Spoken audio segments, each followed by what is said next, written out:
Story number 2: the time I accidentally ruined my friend's wedding proposal. I, 26 male, still cringe when I think about this, but I have to share it, if only to remind myself to double check my texts in the future. My best friend, Mike, 27 male, had been planning to propose to his girlfriend, Sarah, for months. He was completely smitten with her and wanted everything to be perfect for the big moment. Mike had mapped out an elaborate plan to pop the question during a romantic sunset picnic at the park, and I was tasked with setting everything up while he distracted her. On the day of the proposal, I woke up early, practically buzzing with excitement. I had been given specific instructions from Mike, where to lay out the blanket, how to scatter the rose petals just right, and the all-important detail of lighting the candles without setting anything on fire.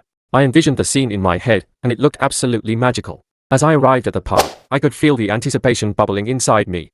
I got to work, laying out the blanket, arranging the candles in a perfect circle, and carefully scattering the rose petals like confetti. As the sun began to dip lower in the sky, casting a warm glow over everything, I stepped back to admire my handiwork. It was beautiful, straight out of a romantic movie, and I couldn't wait for Mike and Sarah to see it. As I set up, I was also texting another friend about how Mike was feeling. I wanted to share the excitement but was also a little nervous for him. He had been talking about proposing for weeks, and while I was thrilled for him, I knew he was anxious. Without thinking much about it, I typed out a message, joking about how nervous Mike was and how I hoped Sarah didn't say no. Then, in a classic blunder, I accidentally sent that text to Mike instead of my friend. It hit me like a ton of bricks when I realized what I'd done. I could almost hear my heart drop into my stomach. I immediately felt a cold sweat break out on my forehead. What was I thinking? I tried to shake off the panic and hoped he wouldn't read it. Seconds later, my phone buzzed, and it was a frantic call from Mike. I could hear the tension in his voice as he asked me if I really thought Sarah might reject him. I wanted to scream at myself for being so careless.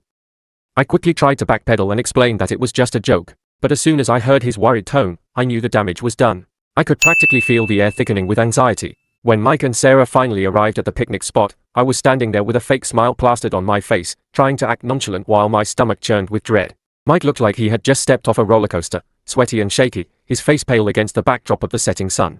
The beautiful scene I had created felt tainted by the panic I had unleashed. As they approached the picnic blanket, I could see Sarah's eyes light up with delight, completely unaware of the tension that was bubbling beneath the surface.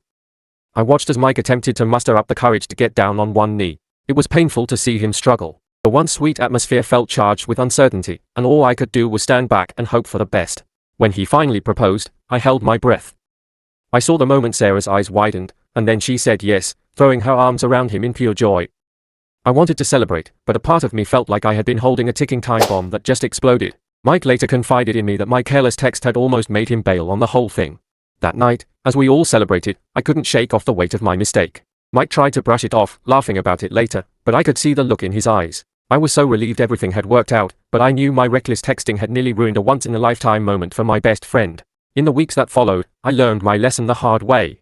I vowed to think twice before hitting send on a text, especially when it involved something as serious as a wedding proposal. But I couldn't help but chuckle every time I thought about it, knowing that I had unintentionally created a memory that Mike and Sarah would remember forever, even if it wasn't quite how he envisioned it. Now, whenever I'm in a group chat, I can't help but look back on that day and laugh nervously, grateful that Mike and Sarah are happily engaged, despite my moment of complete idiocy. I still tease Mike about it whenever we talk, reminding him that every great love story has a little drama, even if it comes from a poorly timed text message.